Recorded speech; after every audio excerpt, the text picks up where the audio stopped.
Hi, I'm Oswin, and I'll be presenting my project Stability Guarantees for Non-Polynomial Systems via Sum of Squares optimization. In Sum of Squares programming, the dynamics must be polynomial. However, while many robotic systems can be put in polynomial form, this is not true for all systems. One example where this isn't the case is with aircraft, where the aerodynamic coefficients are often measured from data, and these can often take the form of n-dimensional lookup tables. Here's one example, where Cx and dq are lookup tables that look like the form below. We want to answer two research questions. One, how do we prove stability properties for non-polynomial systems? And two, how will these methods perform? One thing we can do is apply techniques from robust control. Specifically, we first bound the terms that we cannot handle, and then we take the worst case into account when trying to prove stability. In our case, we first find a bound on non-polynomial terms sigma, and then next we find a common diapason function that works for all of these sigma within the bound.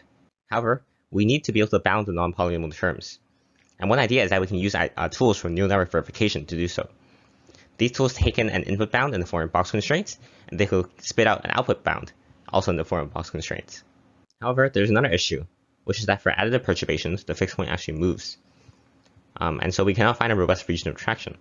However, we can still define an invariant set, as discussed in lecture. However, we can actually do more than that, and prove input-to-state stability. This allows us to prove convergence to a set, although we don't know what will happen once we get inside the set.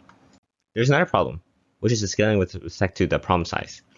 If your state space is n-dimensional, then we will need n lower bounds and n upper bounds. And so to show the optimal conditions hold, then we need to do this over 2 to the n vertices. And if we want to prove a constraint in sum of squares, then we need an n squared PSD matrix.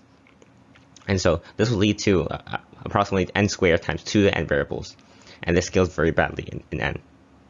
We can over-approximate using ellipsoid, and this will be more conservative, but it will yield much better scaling. We now move into experiments. We tested the time reverse van der Pol for simplicity, where we pretend that terms higher than quadratic are non-polynomial terms we cannot handle. We find a Lyapunov function using only linear approximation, shown in blue.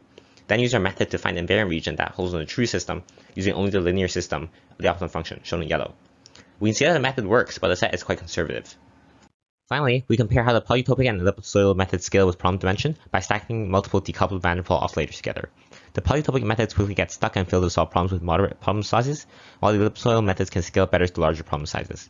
However, regardless of the method used, the solve times will still scale exponentially. Extrapolating the data, dimensions of up to 20 will require almost 20 minutes per solve.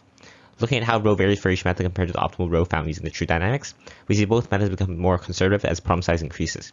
Furthermore, the ellipsoidal method is only slightly more conservative than using polytopes.